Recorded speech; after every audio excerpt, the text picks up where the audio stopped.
Hi, welcome to Marine City Football Live. I have a special guest this morning, but before we get started, I just wanted to let you know that we are coming live from the sweetest place in Marine City, that being the Sweet Tooth.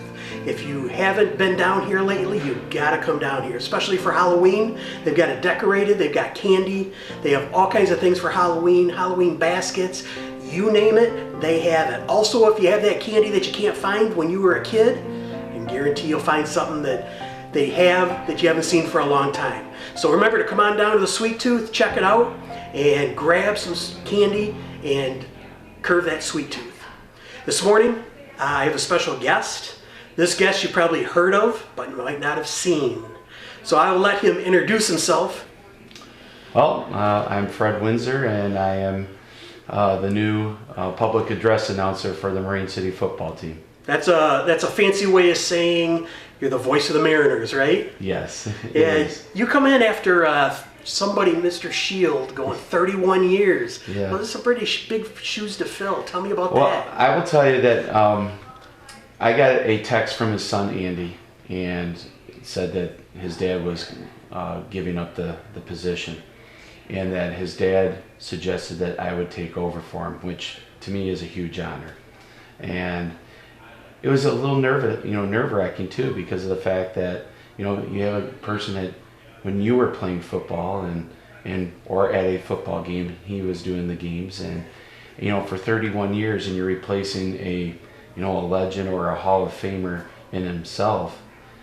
It's some big shoes to fill. And the one good thing is I told Dave especially the first game when we acknowledged him for his 31 years of service, was that thank you for suggesting me to the coaching staff and obviously to the high school, and I promised that I wouldn't let him down, and that's kind of what my goal is. All right, so Mr. Shields, like you said, went into the Hall of Fame. Yeah. So I understand that you are also a Hall of Famer, because I remember taping you as a Hall of Famer. Yes. Tell me a little bit about that, about your background, about your family, Sure. where you went to school, sports you played, that kind of thing. Well, obviously I went to school at Marine City. I graduated there in 1987. For pretty much most of my high school career, I considered myself a three-sport athlete. After I got injured in football, couldn't play anymore, but I did play basketball and baseball and had a very good career. I was nominated, my sister nominated me for the Hall of Fame, and when she called me and asked me about, what are some of your stats and stuff like that, it's the one thing that was kind of uncomfortable, because I don't really want to go into great detail with that, because the thing is I don't want to be someone who says, hey, well, when I was in high school, this is what I did. But I did have a very good career. I do hold some records still for baseball, and there's probably some things that I didn't add in there because I didn't want to go into great. Because you know what, that night it was myself and one other person. I didn't want to make the whole night about me, and I think the greatest thing about that night was the fact that my family was there and friends to see me inducted, and to me it was a great honor. As far as my family's concerned, I have two daughters. One's a sophomore. Her name's Taylor. She's a sophomore at Michigan Tech, and I have a younger daughter named Caitlin, who is a sophomore at Marysville High School. So talk to me about how is it transitioning into an announcer? I will tell you that I've done some announcing in the past, but it was baseball, completely different. But the fortunate thing for me growing up, my dad was a football coach in St. Clair, and I grew up with Fred Shaw, the public address announcer for them, and of course and Dave when I played myself. So you always I'm a Michigan fan, go to the Michigan games and hear them announce. I think the one thing is I wanted to make sure that the focus wasn't on me. The transition was pretty good, because I was nervous my first day, especially my first outing was I had to do the Hall of Fame induction. I had to. Which was the person who you were taking the place of. Oh, yeah, well, yeah, which he was in that. Plus, he was acknowledged. Plus, Ron Glodich, the football coach at Marine City, was also acknowledged. And I'm like, oh my God! In my first game, I got to do all these things, and then I have to read off the script. I'm like, oh my God! Yeah, I was nervous. But the one thing that really helped me is the spotter that I have. Steve Walker is my spotter. He and I used to work together at Tiger Stadium back in the 90s, and it was nice because we just kind of really flowed very nice.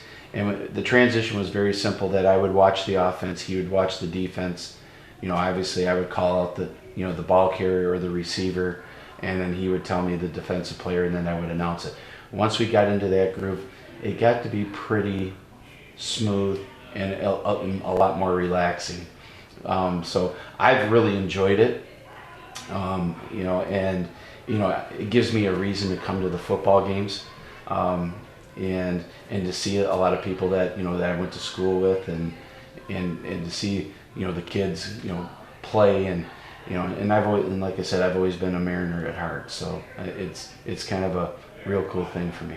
So when I was up in the stands and Mr. Shield was inducted into the Hall of Fame, people were looking going, wait a minute, if he's down there, who's in the booth? Yeah. So how is the feedback been from fans and people who have listened to him for 31 years? Right. That was the one thing I was probably most concerned about. And I know most people come in and do it their first time. They don't sound very good the first time, and then as they move along, they get a little bit more comfortable, and that's fine. I've been very surprised that I've had multiple people either Facebook me, text me, or come up to me individually and say that I'm doing a very good job, and to me, that's all I really wanted to hear. They like my the way I do it, and like I said, I wanted to pay respects for Dave's work for the last 31 years. I didn't want to come in there and kind of rock the boat and change everything completely up.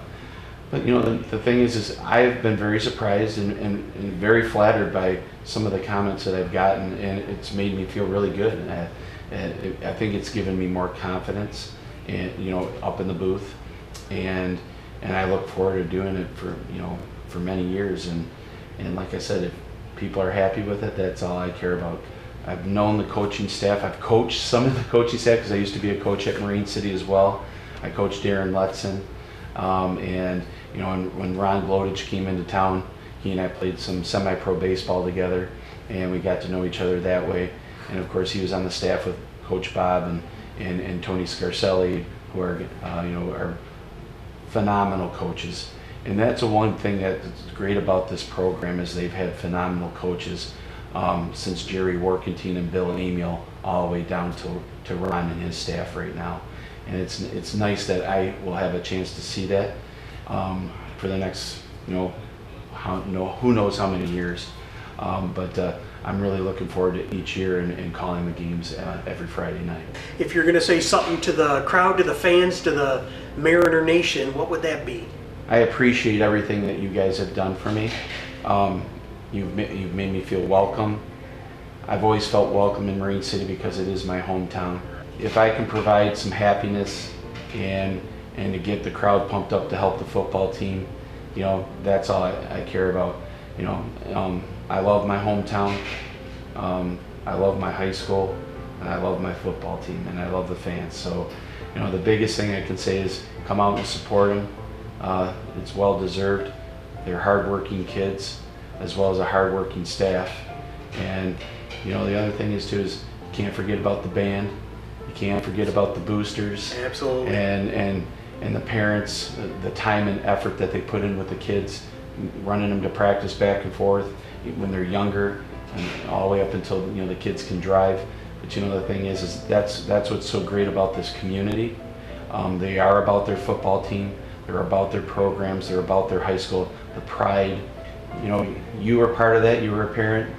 Your son played, great football player, and and then you have people like, the Chris Mings and the Dave Moreaus and the Sherry Beckers and the staff, Angie Lozon, Kelly Ogler, and Angie Rossi, who all help out, to make sure things, especially for me, helping have things ready for me for Friday nights. But the thing is the things that they provide, like homecomings and parent nights and things like that. And I'll tell you now, it's kind of a cool night. There's two cool nights. It's Parents' Night and Senior Night. And I'm a very emotional guy, and it's sometimes it can be hard to get through, especially if there's a kid that you watch come up from like 9th grade all the way up to his senior year, and then now you're announcing him and it's his last home game. It really tugs at a lot of people's hearts. And like I said, you got to think about the band. The band works very hard. They try to get the crowd also pumped up. The cheerleaders. It is a well-oiled machine every Friday night from every entity that's at the stadium, and I think it's very energetic, and I think it's also very intimidating when our crowds come to other places and we basically take over their stadium.